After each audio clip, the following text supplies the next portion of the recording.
اعوذ باللہ من الشیطان الرجیم بسم اللہ الرحمن الرحیم۔ آج میں ایک ایسا واقعہ بیان کر رہا ہوں جو عدالتی تاریخ میں مجھے بہت حیرت انگیز لگا۔ میں آج ایڈمنسٹریٹو جج ارشد علی بھٹہ کی عدالت میں پیش ہونے گیا۔ میرا استغاثہ وہاں لگا ہوا تھا، افتخار صدیق بنام SHO عبد المجید وغیرہ۔ جب میں عدالت پہنچا تو نیب حملہ کیس کے ملزمان، جن کی آج قبل از گرفتاری ضمانتیں لگی ہوئی، سارے کے سارے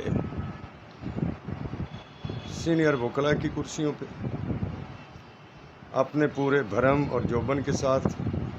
تشریف فرما تھے۔ ملزم اور مدعیوں کی کرسیوں یا گواہان کی کرسیوں پر بھی ان کے پروٹوکول دینے والے یا حمایتی موجود تھے، اور وکلاء کمیونٹی کھڑے ہونے پر مجبور تھی۔ بلیک یونیفارم میں انہیں کھڑا دیکھ کر مجھے بہت تکلیف ہوئی۔ پھر میں نے نیب کورٹ کو بلایا اور نیب کورٹ کو کہا کہ کرسی خالی کروائیں۔ یہ عدالت کے تقدس کے خلاف ہے کہ وکلاء کھڑے ہوں اور ملزمان جو ہیں اپنے پورے اثر و رسوخ کے ساتھ کرسیوں پر بیٹھ کر گپ شپ کر رہے ہوں، اور اس چیز کو بھول چکے ہیں کہ ہم کسی عدالت میں پیش ہیں۔ جب مجھے نیب کورٹ نے ایک شریف آدمی کو مجبور کر کے اس سے جگہ لے کر دی، تو وہ جگہ وکلاء کے لیے مخصوص نہیں ہوتی، بلکہ وہ کسی کیس کے گواہ یا کسی مدعی کے لیے ہوتی ہے۔ تو اس کے بعد مجھے معلوم ہوا کہ آج جج صاحب تشریف نہیں لا رہے، ان کی چھٹی ہے۔ تو کافی دیر انتظار کرنے کے بعد یہ اطلاع موصول ہوئی کہ جج صاحب نہیں آ رہے۔ تو پھر ریڈر صاحب نے تاریخیں دینا شروع کی۔ تو سب سے پہلے نیب حملہ کیس کے ملزمان کو آواز دلائی گئی، اور انہوں نے اپنی انہیں کرسیوں پر بیٹھ کر حاضری لگوائی، اور اس کے بعد اپنی مرضی کی ڈیٹ لی، اور وہ جب چلے گئے تو اس کے بعد دوسرے کیسوں کو پکار شروع ہوئی۔ میں نے بھی اپنے کیس کی تاریخ لی، اور اس کے بعد میں نے عملے سے اور نیب کورٹ سے یہ پوچھا کہ کیا روزانہ یہ اسی بھرم سے آتے ہیں اور وکلاء کے لیے یہاں کوئی عزت والا مقام نہیں ہوتا؟ تو انہوں نے کہا کہ یہ بااثر ملزمان ہیں، اور ان کی ہراسمنٹ اتنی ہے کہ ان کو اگر ہم روکتے ہیں کہ عدالت کے باہر انتظار کرو، تو خوف ہوتا ہے کہ ہمارے ساتھ بدتمیزی کریں گے۔ جب دہشت گردی کی عدالت میں ملزمان اس پروٹوکول کے ساتھ پیش ہوں، تو پھر دہشت گردی کی عدالت کی تشکیل کا مفہوم ختم ہو جاتا ہے۔ اور میں نے کہا کہ جب جج صاحب تشریف فرما ہوتے ہیں تو پھر کیا پوزیشن ہوتی ہے؟ تو انہوں نے کہا اسی طرح آتے ہیں اور اسی طرح پیش ہوتے ہیں۔ ہم مجبور ہیں، کیونکہ ہم بہت متحد اور چھوٹے ملازم ہیں۔ تو مجھے یہ بات بڑی حیرت انگیز لگی کہ وکلاء تو ملزم اور مظلوم کے مقدمات جو ہیں ان میں پیش ہونے جاتے ہیں، اور اگر ملزم پروٹوکول کے ساتھ عدالت میں بیٹھے اور وکیل کھڑا ہو کر اس کے لیے جگہ نہ ہو کہ وہ بیٹھ کر اپنے کیس کی انتظار کر سکے، تو یہ حالات مجھے ایسے لگ رہے تھے کہ جیسے ہمارا عدالتی نظام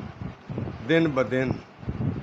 بہت نیچے گر رہا ہے۔ اس میں پریزائڈنگ آفیسرز کی ذمہ داری ہے کہ وہ یہ کوشش کیا کریں کہ ہائی پروفائل کیسز ہوتے ہیں دہشت گردی میں،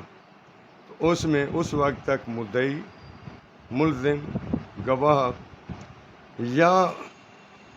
کو اندر آنے کی اجازت کمرہ عدالت میں نہیں ہونی چاہیے، اور وکلا جو وکیل اس میں کیس ڈیفینڈ کرنے جائے یا اپنا کیس مدعی کی طرف سے پیش کرنے جائے، اس کے علاوہ بھی کسی وکیل کو اندر اجازت وکیل کو بھی نہیں ہونی چاہیے، تاکہ عدالت کا تشخص قائم و دائم رہے، اور دہشت گردی کی عدالت کا جو تشخص جس کے لیے یہ قانون بنایا گیا ہے اس کا اثر عوام الناس پر بھی ہو، ملزم اور مدعی پر بھی ہو، اور گواہان پر بھی رہے، اور وکلا بھی اس میں اپنا کردار ادا کرتے نظر آئیں۔ لیکن بدقسمتی سے میڈیا کو بھی، صحافیوں کو بھی عدالت کے باہر روک دیا جاتا ہے، ان کو احاطہ عدالت میں جانے کی اجازت نہیں ہوتی، شاید اس لیے یہ چیز منظر عام پر نہیں آتی۔ اور جو ہجوم میں نے آج عدالت دہشت گردی میں دیکھا، ایسے تو میں نے کبھی مجسٹریٹوں کی عدالت میں بھی نہیں دیکھا۔ تو میری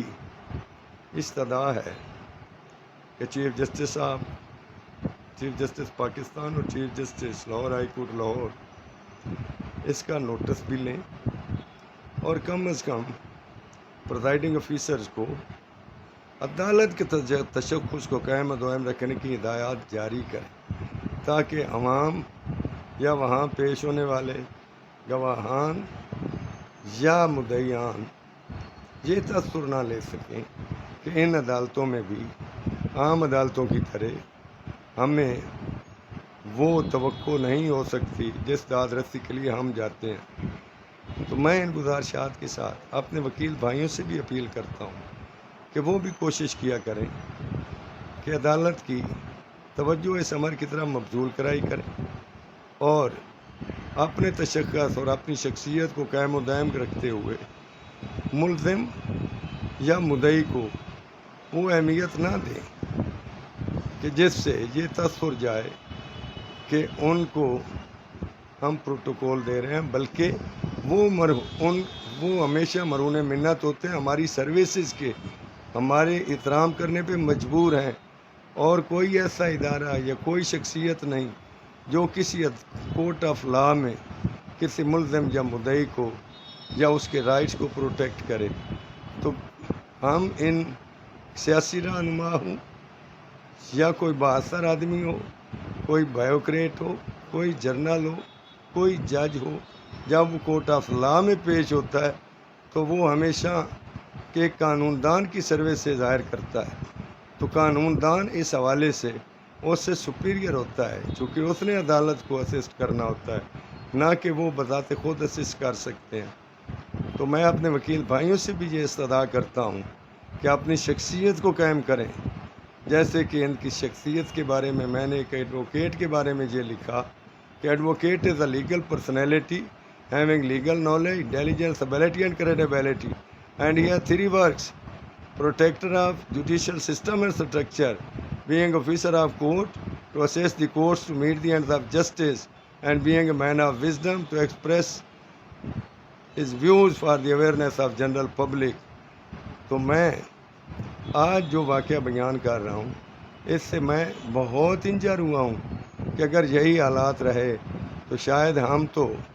اپنا وقت اچھا گزار رہے ہیں یا گزار چکے ہیں، آنے والی نسلوں کے لیے یہ شاید مناسب نہیں ہوگا اور ناقابل برداشت ہوتا جائے گا۔ وآخر دعوانا الحمدللہ رب العالمین۔